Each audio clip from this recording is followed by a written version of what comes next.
I'm Lieutenant Commander Sophia Mercer, 33, Naval Intelligence. I built my career on precision, reading patterns, predicting threats, keeping pilots alive. For years, I followed every rule, every protocol, every lesson my father drilled into me about discipline and duty.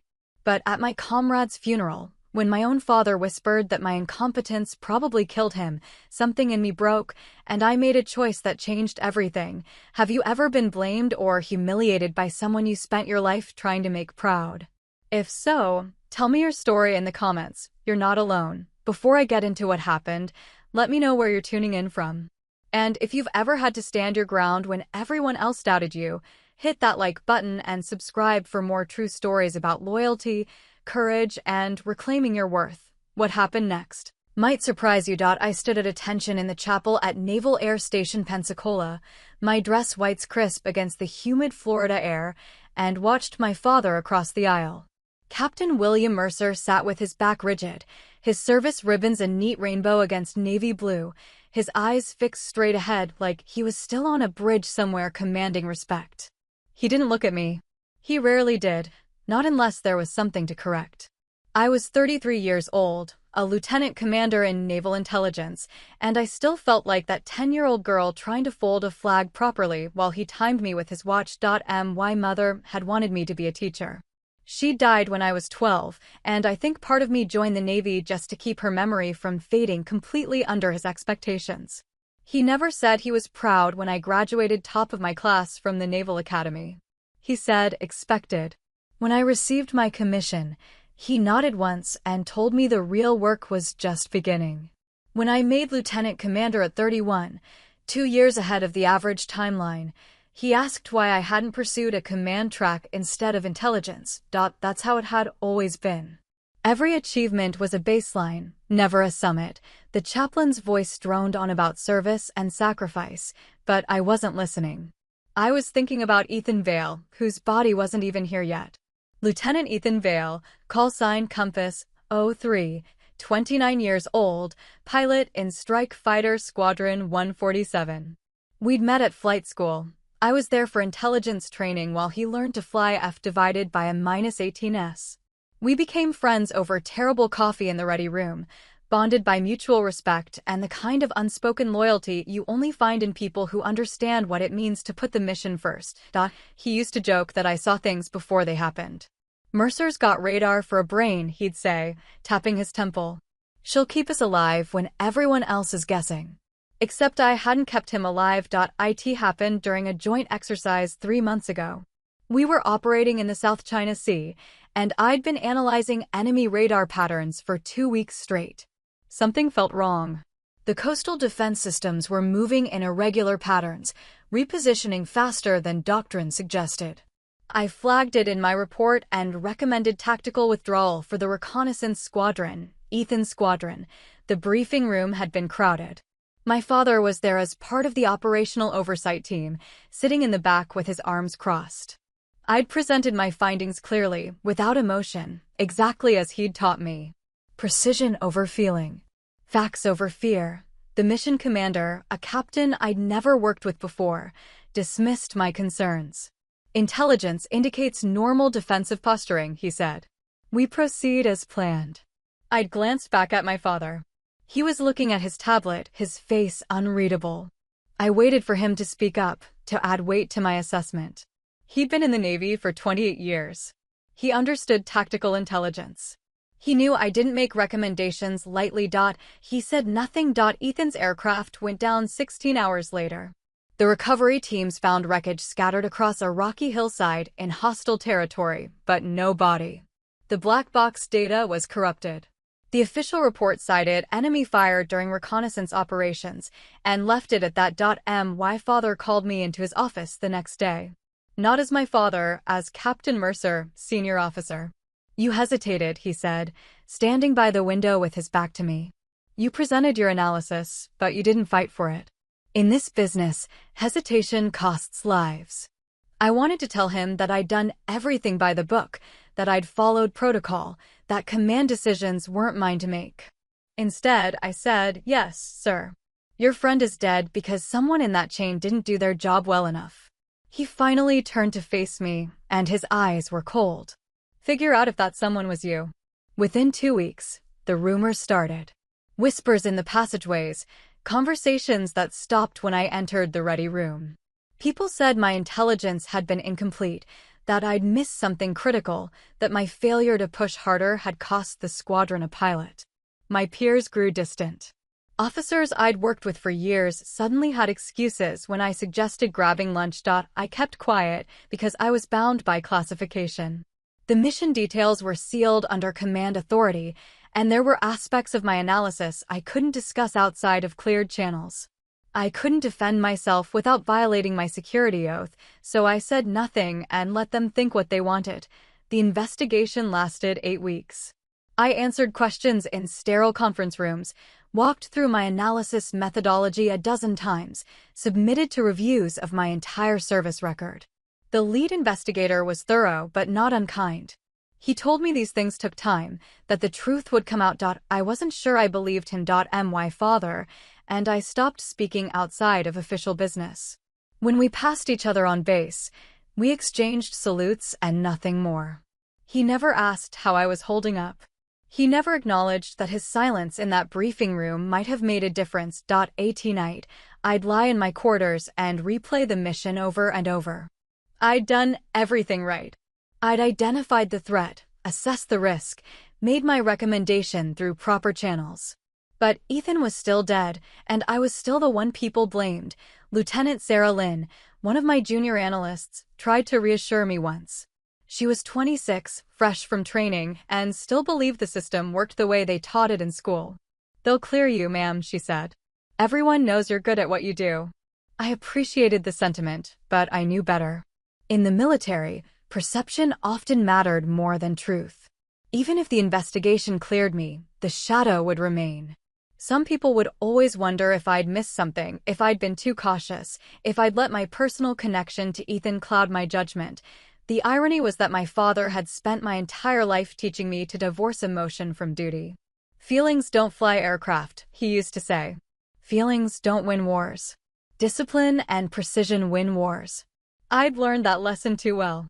I'd been so precise, so disciplined, so determined to follow protocol exactly that I hadn't raised hell when my analysis was dismissed. And now Ethan was dead, and my father thought it was my fault. The chaplain finished his sermon and sat down. The chapel was quiet except for the soft whir of the air conditioning and the distant sound of aircraft on the flight line. I stared at the empty space where a casket should have been and felt the weight of every choice I'd made, every word I hadn't said. 6 weeks after the initial investigation began, the recovery team finally located Ethan's remains. They brought him home in a flag-draped casket, and the Navy scheduled a funeral with full honors. I received the notification via official email, my name included on the list of personnel expected to attend. I didn't know if I could face it. But I knew I had to. The funeral was held on a gray morning in late September. The sky over Naval Air Station Pensacola hung low and heavy, threatening rain but never quite delivering. I drove to the base chapel in my personal vehicle, my dress uniform already on, my insignia polished to a mirror shine. The parking lot was full. Ethan had been well-liked, the kind of pilot who bought rounds for his squadron and remembered birthdays. I found a spot in the back and sat in my car for 10 minutes, watching people file into the chapel. Officers in service dress, enlisted personnel in their blues, civilians in dark suits. Ethan's parents arrived in a black sedan, his mother leaning heavily on his father's arm. I'd met them twice before at squadron events. They'd been warm and welcoming, treating me like family because Ethan had told them we were close. I wondered if they blamed me too. When I finally walked into the chapel, most of the seats were taken. I spotted my father near the front, sitting with other senior officers. He glanced back as I entered, his expression unreadable, then turned away. I found a seat in the middle section, next to Lieutenant Lynn and a few other members of my intelligence unit. The service was standard military protocol. The chaplain, Commander Reyes, spoke about sacrifice and duty. Ethan's squadron commander delivered a eulogy, talking about his skill as a pilot and his dedication to the mission. Someone read a passage from Scripture. A soloist sang Amazing Grace. I kept my composure through all of it.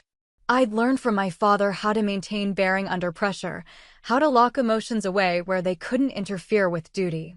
I sat with my hands folded in my lap, my spine straight, my eyes forward. Then came the flag ceremony. The honor guard moved with practiced precision, lifting the flag from Ethan's casket and folding it into a tight triangle.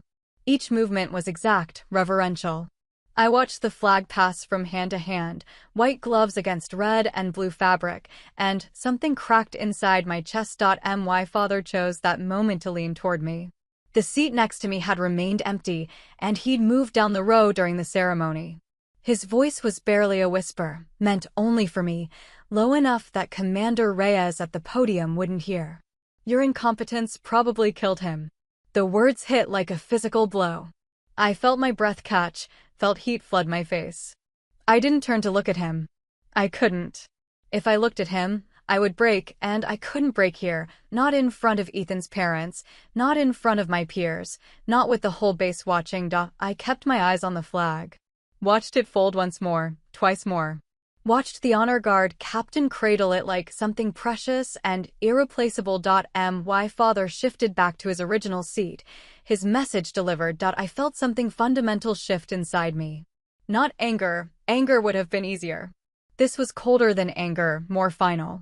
This was the moment I stopped trying to earn his approval and started wondering if I'd ever really known him at all. The honor guard captain approached Ethan's mother and knelt, presenting the flag. She took it with trembling hands, pressed it to her chest. Her husband wrapped his arm around her shoulders. Commander Reyes returned to the podium to deliver closing remarks. He spoke about Ethan's service, his sacrifice, the hole his absence would leave. Standard words, carefully chosen to comfort without promising false meaning to senseless loss. Then he paused. Admiral Knox stood up from his seat in the front row. Vice Admiral Thomas Knox, 08, Fleet Forces Command, 58 years old, with gray hair and a chest full of ribbons that included 2 silver stars and a distinguished flying cross.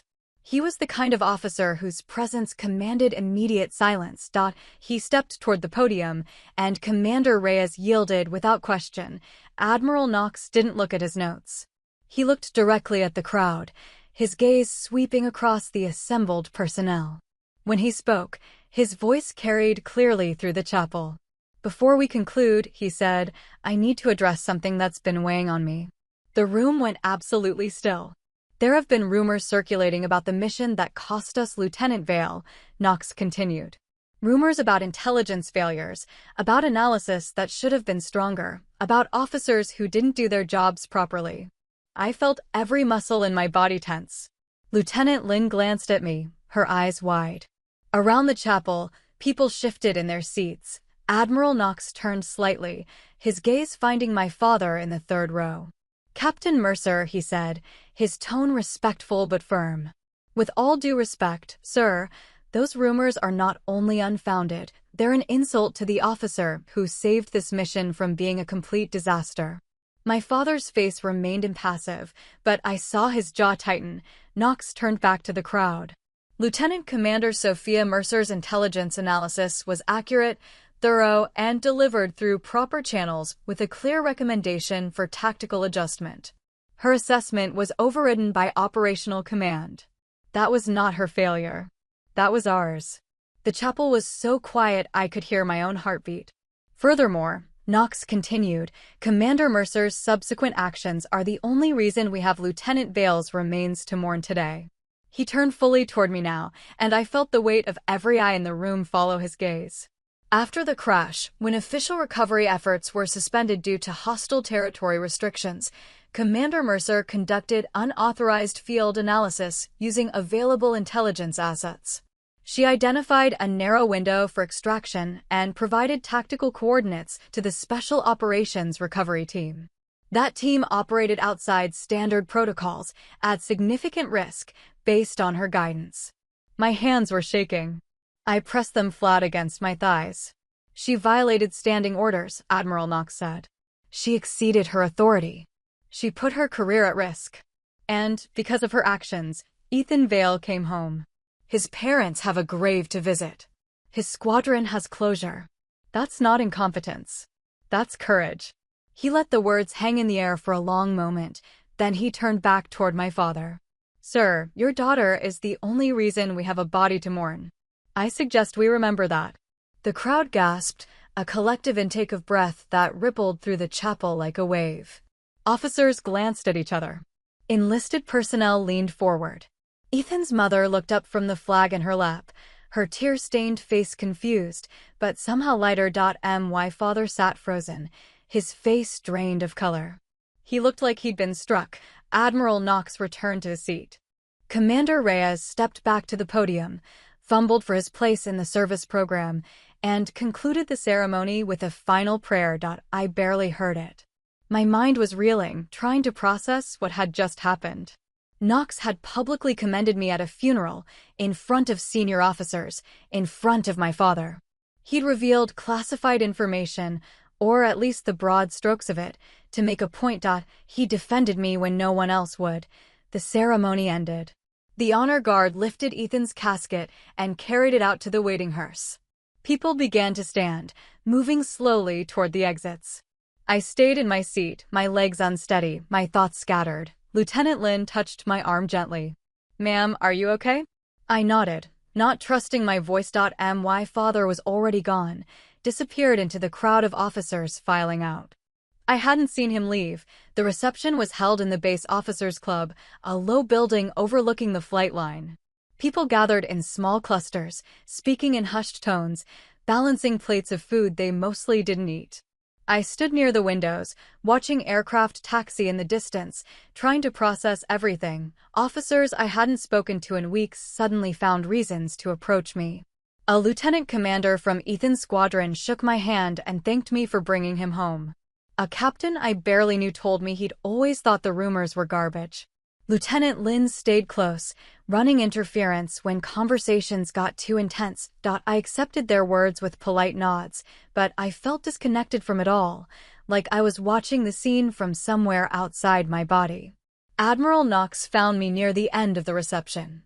He approached without fanfare, carrying a glass of water, and stood beside me at the window. That was a hell of a thing you did, he said quietly. The recovery operation. I broke protocol, sir. You did. He took a sip of water. But you honored something more important than protocol. You honored the code. I turned to look at him. The code, sir. Leave no one behind. Knox's expression was serious. That's not just a motto. It's a promise. You kept that promise when everyone else was ready to write Lieutenant Vale off as a combat loss. You put your career on the line to bring a friend home. I felt my throat tighten. I didn't think about my career, sir. I just couldn't leave him there. I know. Knox set his glass down on the windowsill. That's what makes you a good officer. Too many people forget that rules exist to serve the mission, not the other way around. You understood that distinction. Admiral, I violated direct orders. And if you hadn't, Ethan Vale would still be in enemy territory, and his parents would spend the rest of their lives wondering where their son was buried. Knox met my eyes. Sometimes the right choice and the authorized choice aren't the same thing. The trick is knowing when to break the rules and being willing to accept the consequences. I thought about my father's words in the chapel. Your incompetence probably killed him. I thought about all the years I'd spent trying to be the perfect officer, following every regulation, never stepping out of line. Sir, Captain Mercer is a good officer with a blind spot, Knox interrupted. He's spent so long following the book that he's forgotten why the book exists. You haven't. Don't lose that. He picked up his glass and started to walk away, then paused. The inquiry cleared you of all fault this morning, he said. It'll be official by tomorrow. I've also submitted a recommendation for your promotion to commander, citing extraordinary courage under restriction. The board will review it next quarter. I stared at him. Sir, don't thank me. You earned it. He glanced around the room.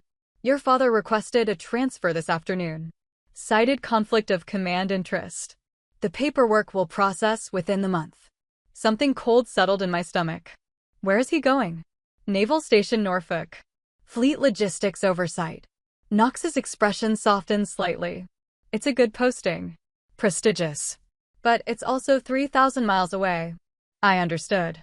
My father was running, putting distance between himself and the embarrassment of this afternoon's revelation, between himself and me. I see, I said quietly. Sophia, Knox said, using my first name for the first time. You don't owe him an explanation, and you sure as hell don't owe him an apology. You did your job. He didn't do his. That's on him. He walked away, leaving me alone by the window. I stayed for another 20 minutes, made polite conversation with a few more officers, then slipped out quietly. The sun was setting as I drove back to my quarters, painting the sky orange and purple above the Gulf. I kept thinking about my father's face when Admiral Knox had spoken. The shock, the shame, the way all the color had drained from his features. Part of me felt satisfaction, vindication after months of carrying blame that wasn't mine, but mostly I just felt tired. I'd spent my entire life chasing his approval, measuring my worth by his impossible standards, believing that if I just worked hard enough, flew straight enough, followed the rules closely enough, he'd finally be proud. Admiral Knox had given me something my father never had, recognition that doing the right thing sometimes meant breaking the rules. That courage and duty weren't always the same as obedience. For the first time in my life, I wondered if my father's approval was something I'd ever really wanted, or just something I'd been conditioned to chase. That night, I sat in my quarters and pulled out the classified file on Ethan's recovery mission. I'd requested a copy for my personal records, a privilege granted to officers involved in operational decisions. The report was thorough, coordinates I'd calculated, the extraction window I'd identified, the risks the special operations team had accepted based on my analysis. At the bottom of the file was a data transfer from Ethan's recovered aircraft. The black box had been corrupted, but they'd managed to pull some files from auxiliary storage. Most of it was routine flight logs, system diagnostics, routine communications, but there was one personal recording, made 3 minutes before the crash. I almost didn't listen to it. But I needed to hear his voice one more time. Hey, Mercer. Ethan's voice came through my computer speakers, slightly distorted but unmistakably him. If you're hearing this, things went sideways. I know you flagged this mission as risky, and I know command overrode you. That's not on you. You did your job. You always do. There was a pause, filled with the sound of his aircraft's engines and the beep of warning systems. You've got this thing you do, he continued. You see problems before they happen. You watch the radar when everyone else is looking away. It's kept us alive more times than I can count. So if I didn't make it back, I need you to know you did everything right. Don't let anyone tell you different. Another pause. His breathing was steady despite the situation. And hey, if they screw this up and don't recover me, I know you'll fix it. You're too stubborn not to. Just promise me you won't let it cost you who you are. The Navy needs more officers like you, not fewer. Compass out. The recording ended. I sat in the silence of my quarters for a long time, staring at the audio file on my screen. Ethan had known. He'd known exactly what would happen, the blame, the rumors, the doubt. And he'd tried to protect me from it even as his aircraft was going down. I closed the file and archived it. Some things, I decided, were too important to delete. But they were also too personal to keep reviewing. Ethan had been right about one thing. I was too stubborn not to fix things. I'd brought him home. I'd violated orders and risked my career and fought through months of investigation and accusation because leaving him behind wasn't something I could live with. My father had called it incompetence. Admiral Knox had called it courage. I called it keeping a promise. The next morning, I reported to my office at 0600, same as always. Lieutenant Lin was already there, reviewing overnight intelligence reports. Morning, ma'am, she said, looking up. Congratulations on the investigation results. Thanks, Sarah. She hesitated. I heard about your father's transfer request. News travels fast. Are you okay? I considered the question. Was I okay? My closest friend was dead. My father couldn't stand to work on the same base as me. I'd spent 3 months under investigation, isolated from my peers, carrying classified secrets that could have cleared my name but couldn't be spoken, but I was still here. Still standing. Still serving. I'm okay, I said, and meant it. The weeks that followed were strange. The official inquiry results hit my record exactly as Admiral Knox had promised, cleared of all fault, commended for initiative in the recovery operation. The promotion recommendation went to the board. Officers who'd avoided me for months suddenly wanted to work with me again. My father's transfer processed quickly, unusually so. Within 3 weeks, he was gone, packed up his office, submitted his final reports, drove off base without saying goodbye. He didn't call. He didn't send a message. He just left, like our entire relationship could be dissolved with a simple change of duty station. I signed off on his transfer paperwork when it crossed my desk. My signature was required as the officer who'd been under investigation, a formality to confirm there were no outstanding issues preventing his reassignment. I wrote my name clearly, dated it, and forwarded it up the chain without hesitation. For the first time in my life, I didn't chase his acknowledgement. He'd taught me accountability. He drilled into me the importance of owning your decisions, accepting responsibility, maintaining standards. He just hadn't expected those lessons to apply to him. 2 days before he left, he came to my office. I was surprised when he knocked. We hadn't spoken privately since the funeral. Lieutenant Lin excused herself quickly, sensing the tension. My father stood in the doorway in his service khakis, his posture military perfect, his expression carefully neutral. "Commander Mercer," he said formally. "Captain." I didn't stand. Technically, I should have, but something in me refused. He stepped inside and closed the door. For a moment, he just stood there, looking around my office like he'd never seen it before. The maps on the walls, the intelligence summaries on my desk, the commendation letters filed neatly in frames. "I wanted to explain," he started. "There's nothing to explain, sir." "Sophia, Captain Mercer," I corrected, keeping my voice level. "If this is an official conversation, let's keep it official." His jaw tightened. "The briefing. When you presented your analysis. I should have backed you up." "Yes, you should have. The mission commander outranked me operationally. It wasn't my call. You had influence. You have 28 years of service and a reputation that carries weight. One word from you, and he would have reconsidered." I met his eyes steadily. "You taught me that leadership isn't about rank. It's about taking responsibility when responsibility matters. You didn't do that." He was silent for a long moment. At the funeral, he said quietly, "What I said was out of line." It was more than out of line. It was cruel. I was angry. At me? For doing my job? For trying to save my friend? I felt my composure crack slightly. I spent 3 months under investigation. 3 months being blamed for Ethan's death because command overrode my analysis. You knew the truth. You were in that briefing. You saw what happened. And instead of defending me, you blamed me. I thought. He stopped, struggling with words. "I thought if you'd pushed harder." I pushed exactly as hard as protocol allowed.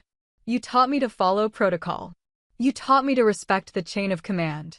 You taught me not to let emotion override duty. My voice was steady, now cold. I did everything you trained me to do, and it wasn't enough. Not for you. It's never enough for you. That's not fair. Fair. I stood up then, my hands flat on the desk. You know what's not fair?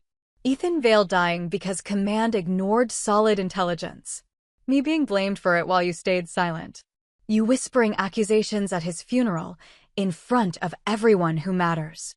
And now you're transferring across the country because you can't handle the fact that Admiral Knox told the truth. His face paled. I'm transferring because you're embarrassed, I interrupted. Because every officer on this base now knows you sat quietly while your daughter's analysis was dismissed, and then blamed her for the consequences. You taught me accountability, Captain. I accepted mine. I suggest you do the same. The words hung between us, final and irrevocable. My father stood very still. I could see him processing, see the conflict in his expression, anger and shame and something that might have been regret, all battling for dominance. Finally, he nodded once. Sharp, military. You're right, he said quietly. I should have backed you up. I should have defended you. I didn't, and that's on me. It wasn't an apology. Not quite. But it was the closest he'd ever come. Noted, I said. He turned to leave, then paused with his hand on the door. For what it's worth, You're a better officer than I ever was. You lead with conscience. I just wish I'd seen it sooner." Then he was gone. I sat back down at my desk and stared at the closed door for a long time. Lieutenant Lin knocked softly and peeked in. "Ma'am? Are you all right?" "I'm fine, Sarah. Come on in." We got back to work. The promotion board met in January. I was stationed at Air Intelligence Command Pacific by then, transferred 3 months after my father left Pensacola. The new posting came with increased responsibility. I was supervising a team of 12 analysts, coordinating intelligence for carrier strike groups operating across the Pacific Theater. The work was demanding but satisfying. I was good at it, and for the first time in my career, I felt like people recognized that without qualification or asterisk, the board results came through on a Friday afternoon. Lieutenant Lin, who'd transferred with me, brought the notification to my office with a grin. "Congratulations, Commander Mercer." I looked at the official letter. Promotion to O5, effective immediately. Citation for extraordinary courage under operational restriction and exemplary leadership in crisis conditions. Thank you, Sarah. This is huge, ma'am. You made O5 before you're 35. That's ahead of timeline. Barely. Still counts. She hesitated. Are you going to tell your father? I thought about that. The last time we'd spoken had been in my office at Pensacola, 3 months ago. Since then, nothing. No calls, no emails, no acknowledgement of my transfer or my work. He was across the country, managing logistics in Norfolk, living whatever life he'd built for himself there. Maybe eventually, I said. Right now, I have work to do. The promotion ceremony was small, held in the command briefing room with my intelligence unit and a few senior officers present. Admiral Knox flew in from Fleet Forces Command specifically for the occasion, something he didn't have to do, but did anyway. He pinned the new insignia on my collar himself. "Well done, Commander," he said. "The Navy needs more officers willing to break the rules for the right reasons." "Thank you, sir. For everything. Just don't make me regret defending you by doing something stupid." "I'll do my best, sir." Afterward, there was a small reception. My team had arranged it, complete with a cake that read "Fair Winds, Commander Mercer," in blue icing. It was thoughtful and personal and exactly the kind of thing my father would have called unnecessary sentiment. I cut the cake and made a short speech thanking everyone for their support. I didn't mention Ethan directly, but I talked about the importance of bringing people home, of honoring promises, of understanding that the mission wasn't just about objectives, but about the people who carried them out. My team understood. Several of them had served under me during the investigation, had watched me weather the accusations without breaking. They knew what I meant. That night, alone in my quarters, I thought about writing to my father, telling him about the promotion, maybe inviting him to visit. But every time I tried to draft the message, I couldn't find the right words. What would I even say? "I made O5, no thanks to you? Remember when you said I was incompetent?" The Navy disagrees. It all sounded petty. And I didn't want to be petty. I just wanted to stop feeling like I owed him something. So I didn't write. I focused on my work instead. Over the next year, I threw myself into building my team at Air Intelligence Command Pacific. I trained junior officers in analysis methodology, taught them to trust their instincts while respecting protocol, showed them how to present findings clearly even when command didn't want to hear them. I was careful to create an environment where people felt safe raising concerns. If someone flagged a potential threat, I listened. If their analysis was solid, I backed them up, even when it meant challenging senior officers. I became the kind of leader I'd needed during that briefing 3 years ago. My team responded. They were sharp, dedicated, willing to work long hours because they knew I'd support them. Lieutenant Lin made lieutenant full rank and became my deputy. A young ensign named Marcus Chin showed exceptional talent in pattern recognition and reminded me a little of Ethan. I watched them grow and felt something I hadn't felt in years, pride that wasn't conditional. Satisfaction that didn't require external validation. Admiral Knox checked in periodically, usually through official channels, but sometimes by a personal message. He asked about my team's work, offered advice on navigating command politics, reminded me that breaking rules responsibly required knowing which rules mattered most. He never mentioned my father, and I was grateful for that. But my father's shadow still lingered. Every time I made a decision that bent protocol, I heard his voice in my head, precision over emotion. Facts over fear. Follow the book. Every time I defended one of my analysts against pushback from senior officers, I wondered if he'd call it insubordination or courage. I still didn't know which one I was. 18 months after my promotion, I received an unexpected package. It arrived through official Navy mail, forwarded from my old address at Pensacola. The return address was Norfolk. Inside was a letter and a small wooden box. The letter was handwritten, my father's precise script filling 2 pages of official Navy stationery. Sophia. I've started this letter a dozen times over the past year and never found the right words. I'm not sure I've found them now, but I'm running out of time to try. I'm retiring in 3 months. 29 years, 8 months of service. They offered me a position at the Pentagon, but I declined. I think it's time to step back and figure out who I am when I'm not Captain Mercer. I heard about your promotion to commander. Congratulations.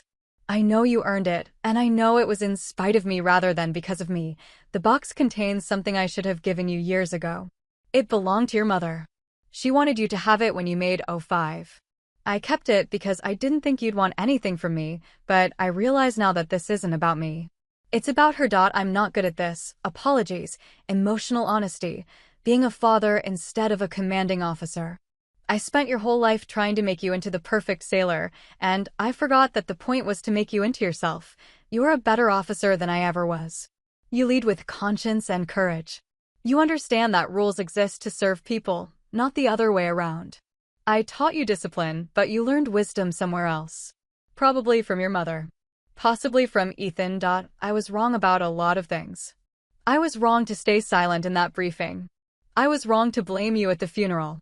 I was wrong to let my pride matter more than your truth. I don't expect forgiveness. I'm not sure I deserve it.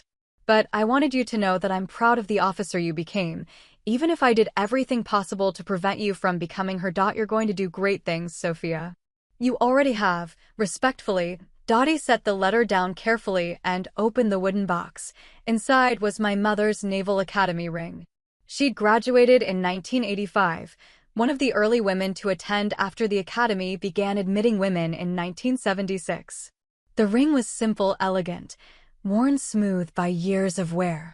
I remembered seeing it on her hand when I was young, remembered asking her what the Latin inscription meant. Ex scientia tridens. From knowledge, see power. She'd told me it meant that understanding was the foundation of strength, that knowing things deeply made you powerful in ways that force alone could never achieve. I slipped the ring onto my finger. It fit perfectly, like it had been waiting for me. I read my father's letter 3 more times that night, searching for something between the lines: resentment, obligation, manipulation. But all I found was regret and a kind of exhausted honesty. He'd done terrible things. He'd failed me when I needed him most, but he'd also finally acknowledged it. Not with excuses or justifications, just with simple, painful truth. I thought about responding. Thought about calling him, writing back, finding some way to bridge the 18 months of silence.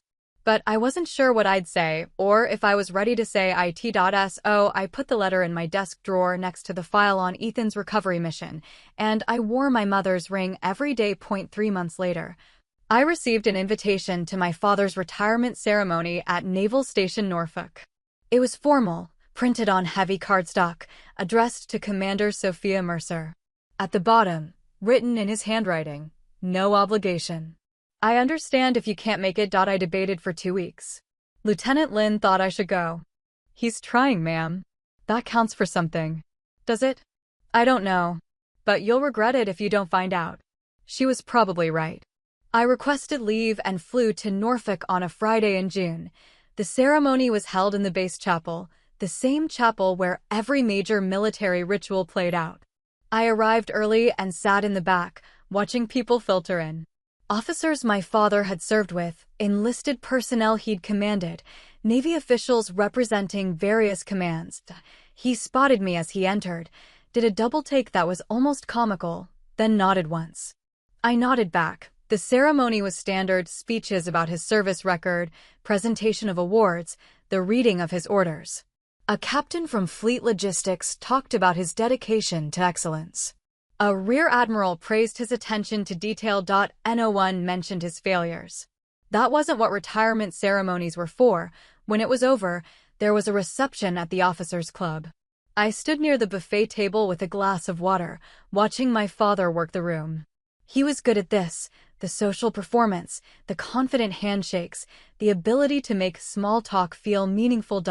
He made his way to me eventually, when the crowd had thinned. "You came," he said. "You invited me. I didn't think you would." We stood awkwardly for a moment, two officers who used to know how to talk to each other and had forgotten the language. "Your mother's ring," he said finally, nodding at my hand. "It suits you. Thank you for sending it. I should have given it to you years ago. She made me promise." He glanced around the room, then back at me. "Can we talk? Somewhere private." I followed him to an empty conference room down the hall. He closed the door and we stood facing each other across a government-issue table. "I read your letter," I said. "Multiple times. And I don't know what to do with it. With any of this." I crossed my arms. "You hurt me. For years. And then when I needed you most, you made it worse." "I know. Knowing isn't enough." What would be enough? He wasn't defensive, just genuinely asking. I thought about that. What would be enough? An apology? He'd offered one, sort of. An explanation? He'd given that too. A promise to do better. "I don't know," I admitted. "Maybe nothing. Maybe the damage is done and we just live with it." He nodded slowly. "That's fair. But I'm here," I continued. "I flew across the country for your retirement. So maybe I'm trying to figure out if there's something left worth saving. Is there? I don't know that either." We stood in silence for a while. Through the window, I could see aircraft on the distant flight line, could hear the muted sounds of the reception continuing without us. "I was a terrible father," he said finally. "I loved you, but I didn't know how to show it except through expectations and standards. I thought if I pushed you hard enough, you'd be strong enough to handle anything. I didn't realize I was just making you feel like you were never enough. I spent my whole life trying to earn your approval." "I know. And I took advantage of that. I let you keep chasing something I should have just given you freely." He met my eyes. "You were always enough, Sophia. More than enough." I was just too blind to see it. It was the most honest thing he'd ever said to me. "I can't promise I'll ever be the father you deserved," he continued.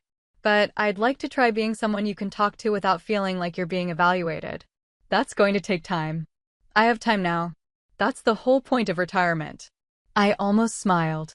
"What are you going to do with yourself?" "I don't know yet. Maybe teach. Maybe consult. Maybe just figure out how to be a person instead of a rank." He paused. "Maybe get to know my daughter. She's pretty busy. Commander at Air Intelligence Command Pacific. Runs a team of 12 analysts. I heard. I also heard she's being considered for O6 in a few years if she keeps up the good work." "You're keeping tabs." I asked Admiral Knox to keep me updated. "Unofficially." He looked almost embarrassed. "I wanted to know how you were doing, but I didn't think you'd want to hear from me." "You were probably right. But you're here now." "I am." He took a breath. "Would it be okay if I called you sometimes?" "Not often. Maybe once a month. Just to check in." I considered it. Part of me wanted to say no, to keep the distance we'd built, to protect myself from further disappointment. But another part, the part that still remembered being 10 years old and wanting his approval, wanted to say yes. "Once a month," I said carefully. "And if it feels like you're evaluating me instead of talking to me, I'm hanging up." "Fair. And I'm not promising anything. No instant reconciliation, no pretending the past didn't happen. I wouldn't ask for that." I studied his face, looking for signs of manipulation or strategy. But all I saw was an aging officer who'd finally run out of excuses. "Okay," I said. "Once a month." He nodded, and for the first time in my life, I saw relief in his expression. We went back to the reception together.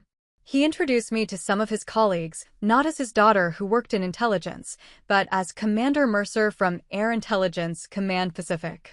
The distinction felt important. I stayed for another hour, then caught my flight back to California. On the plane, I thought about forgiveness and whether it was something you gave all at once or earned piece by piece. I thought about my mother, who'd wanted me to have her ring when I made commander. I wondered what she'd think of all this, whether she'd tell me to give him a chance or to protect myself first. I didn't have answers. But I had my mother's ring on my finger and a tentative agreement to talk once a month, and maybe that was enough for now.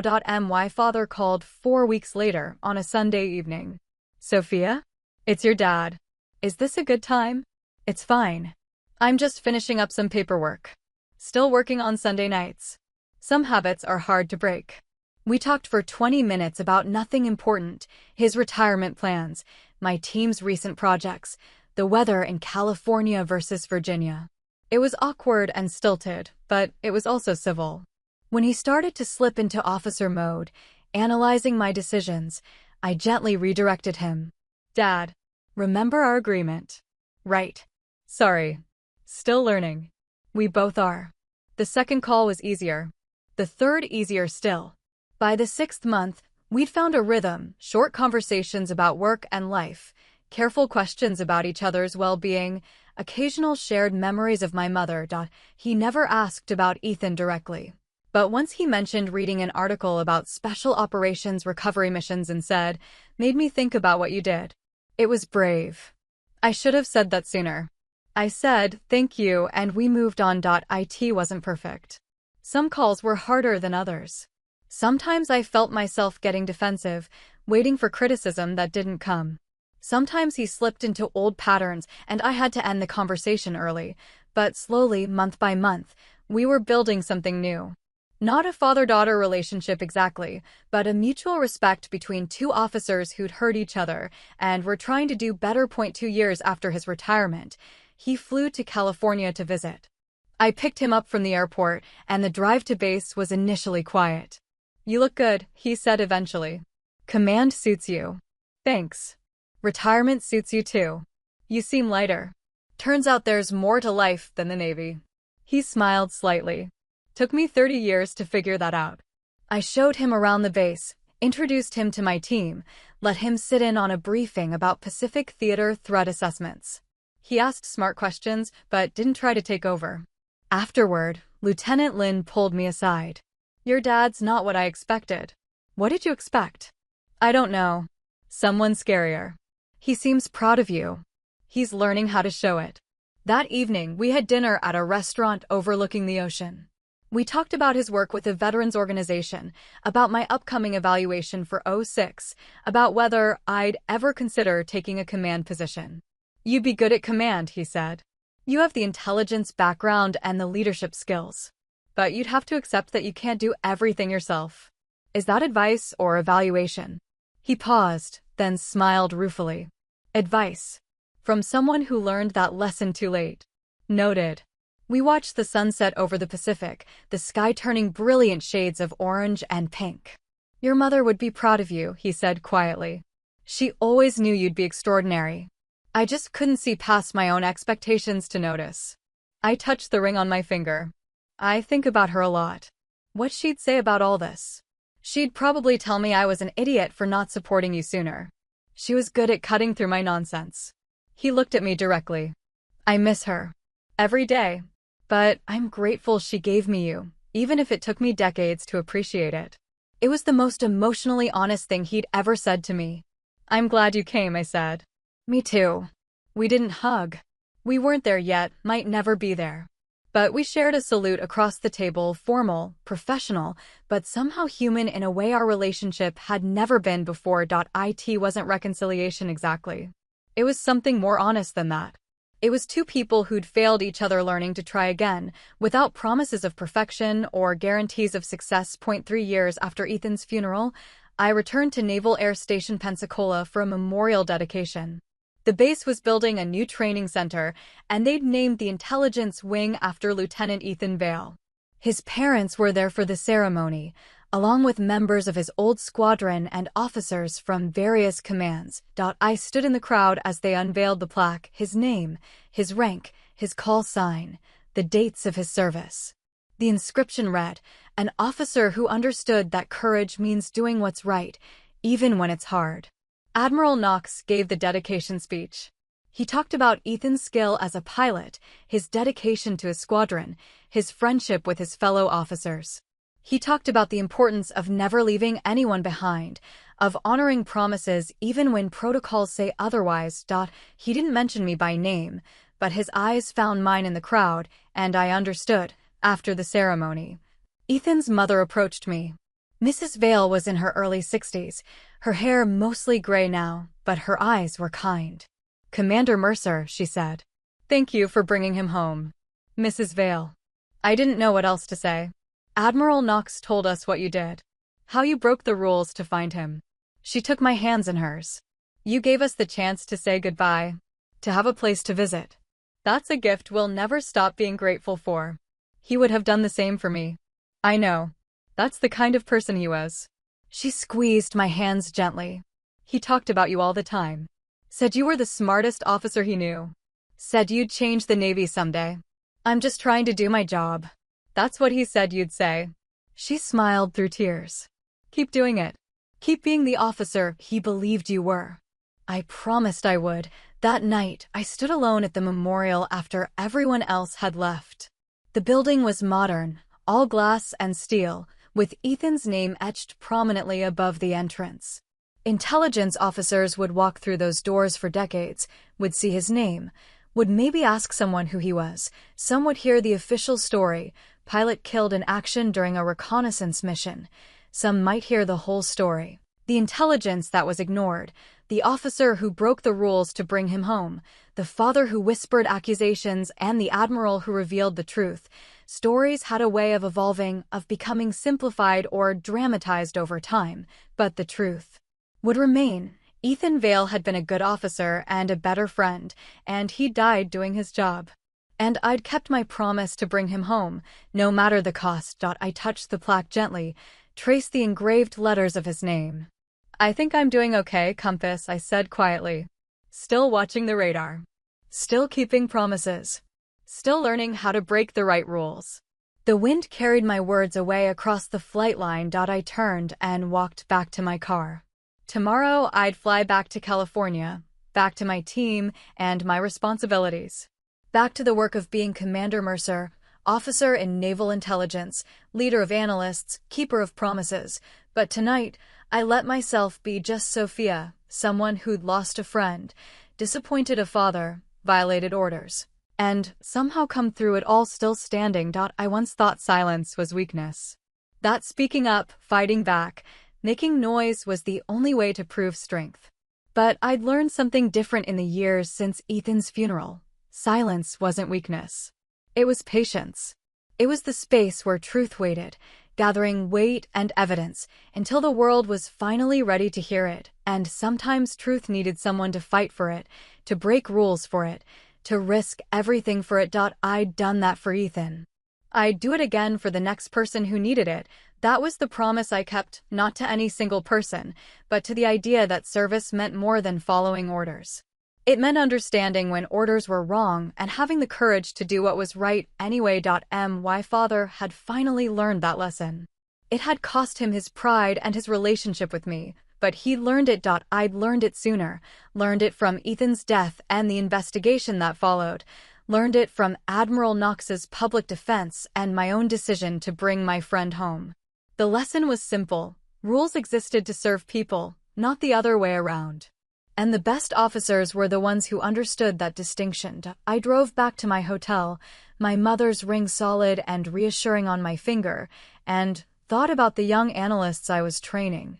I thought about Lieutenant Lin and Ensign Chin and all the others who were learning how to be intelligence officers. I'd teach them the rules. Every single one. Protocol, procedure, chain of command, classification levels, briefing formats, all of it. But I'd also teach them when to break the rules. How to recognize the moment when following procedure would cause more harm than violating it. How to accept the consequences of their choices. How to lead with conscience instead of just competence.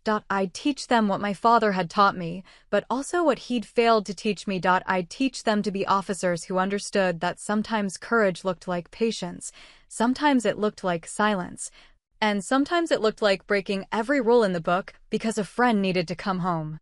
That was the legacy I wanted to leave, not a perfect record or an unblemished reputation, but a generation of officers who understood that doing the right thing was more important than doing the authorized thing. Ethan would have approved. My mother would have been proud, and my father slowly, awkwardly, too late, but still trying, was finally learning to be proud too. That was enough. 5 years after Ethan's funeral, I stood in another chapel. This time for a different ceremony. Captain Sophia Mercer, 06, receiving her promotion to full captain at age 39, 2 years ahead of the average timeline. Admiral Knox pinned the insignia on my collar, exactly as he'd done when I made commander. "You keep making me look smart," he said quietly. "Don't stop now." "I'll do my best, sir." My father sat in the third row, next to Lieutenant Commander Sarah Lynn and several members of my team. He was in civilian clothes, a dark suit, a navy tie, and when our eyes met, he smiled. Not the tight, controlled expression I'd grown up with, but something genuine and warm. After the ceremony, after the official photos and the reception and all the formalities, we stood together on the steps of the chapel. "Congratulations, Captain," he said. "Thank you. I'm proud of you. Genuinely, completely proud." He paused. "I should have said that decades ago. I should have said it every time you accomplished something. I should have made sure you never doubted it. You're saying it now. That counts. Does it make up for the years I didn't?" I thought about that question, really thought about it. Did his recent efforts erase the damage he'd caused? Did saying the right things now compensate for saying the wrong things then? "No," I said honestly. "But it means something anyway. Growth matters, even when it's late." He nodded, accepting the truth of that. "Your mother would have loved this day," he said. "She always knew you'd make captain. She had a whole speech planned about it, something about how you'd gotten her intelligence and my determination, and that was an unstoppable combination. I wish she could have been here. She is. In that ring. In the way you lead. In the fact that you figured out how to be both strong and kind, which is something I never managed." He looked at me seriously. "You're everything she hoped you'd be, Sophia. Everything I failed to recognize until it was almost too late. You're doing better now. I'm trying. That's all I can promise, that I'll keep trying. That's all I ask." We stood together in the afternoon sun, watching my team celebrate on the chapel lawn. Lieutenant Commander Lin was organizing photos. Ensign Chin, now Lieutenant Chin, was talking animatedly with other junior officers. Admiral Knox was sharing a story with a group of senior staff. These were my people. My team. The officers I'd trained and mentored and trusted with the same kind of loyalty Ethan had given me. "You've built something good here," my father said, following my gaze. "A team that respects you and trusts you. That's harder than making rank. You taught me discipline and precision. Admiral Knox taught me courage. Ethan taught me loyalty." I looked at him. "But I had to learn wisdom on my own." "And you did. That's what makes you a better officer than I ever was." I didn't argue with him. It was probably true. That evening, after the celebrations wound down, I walked alone across the base to the memorial dedicated to Lieutenant Ethan Vale. The building was quiet, most personnel gone for the day. I stood in front of the plaque with his name and read the inscription again. An officer who understood that courage means doing what's right, even when it's hard. "I made Captain Compass," I said to the engraved letters. "Did it your way, watching the radar, keeping promises, breaking rules when it mattered. Your parents were at the ceremony. They said to tell you they're proud of the memorial, proud of what your name represents."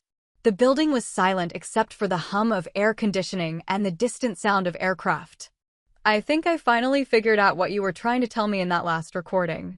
You said not to let them change who I was. You said the Navy needed more officers like me, not fewer." I touched the plaque gently. "I'm trying to be that officer. I'm training others to be that officer. Your legacy isn't just this building, it's every analyst I teach to trust their instincts, every officer I show how to break the right rules." I stood there for another moment, then stepped back and saluted, sharp, precise, respectful. "Thank you for being my friend. Thank you for trusting my analysis even when command didn't. Thank you for that recording." My voice was steady. "I kept my promise. I brought you home. And I've kept every promise since." I turned and walked back across the base to my quarters. Inside, I found a small package waiting, no return address, just my name and rank in familiar handwriting. I opened it carefully. Inside was a letter and a photograph. The photo was old, edges slightly worn. It showed my mother in her Naval Academy uniform, young and confident, standing next to my father in his midshipman dress. They were both smiling, real smiles, not posed, and they looked happy in a way I'd never seen them in my own memories. The letter was short. "Sophia, I found this while going through old files. Your mother kept it in her desk drawer at every duty station we were assigned to." On the back, she wrote, "Remember why we do this, for each other, not just for the mission." I forgot that lesson somewhere along the way. Forgot that the mission was supposed to serve the people, not consume them. She never forgot. And somehow, despite my best efforts to turn you into a copy of me, you didn't forget either. You're the best of both of us, her wisdom and compassion, my discipline and dedication. But you made those traits your own, used them to build something neither of us could have achieved alone. I love you. I should have said that more often. I should have shown it better. I'm saying it now. He turned the photo over. On the back, in my mother's handwriting, "Remember why we do this, for each other, not just for the mission." I placed the photo on my desk, propped against my mother's academy graduation picture. Then I pulled out a piece of paper and wrote my own letter. "Dad, thank you for the photo. Thank you for trying. Thank you for finally learning the lessons Mom tried to teach both of us. I love you too. Even when it's hard. Even when it was almost too late. Even when we're still figuring out how to be family again." Sophia, I sealed the letter and set it aside to mail in the morning. Then I sat at my desk, my mother's ring on my finger, surrounded by photos of my team and my achievements and the people who'd shaped me into Captain Sophia Mercer, and I felt something I'd chased my entire life, but never quite found until now. Peace, not happiness exactly. Ethan was still gone. My relationship with my father was still complicated. The work was still demanding. And sometimes impossible, but peace. The knowledge that I'd done the right things for the right reasons. That I'd kept my promises. That I'd honored the people who mattered most, even when it cost me everything. I once thought silence was weakness. Turns out, it's where truth waits, patient and certain, until the world is finally ready to hear it. And when the world wasn't ready, when the truth needed someone to fight for it, to risk everything for it, to break every rule that stood in its way, I'd learned to be that person. That was my legacy. Not my rank or my ribbons or my perfect service record. My legacy was keeping promises, breaking the right rules, leading with conscience instead of just following orders, teaching the next generation to do the same. That was enough. That was everything. That's my story. I kept the promise, even when it cost me. Now I want to hear yours. Have you ever been blamed by family for something they didn't understand? When have you broken a rule to do the right thing, and would you do it again? If you've served, how do you set boundaries with people who outrank you at home? What does leave no one behind mean in your world, work, family, or friendship? If you could say one sentence to the person who doubted you most, what would it be? Drop your answers in the comments. If this resonated, like, subscribe, and share with someone who needs a reminder to stand their ground. And tell me where you're watching from. Your stories help others keep theirs.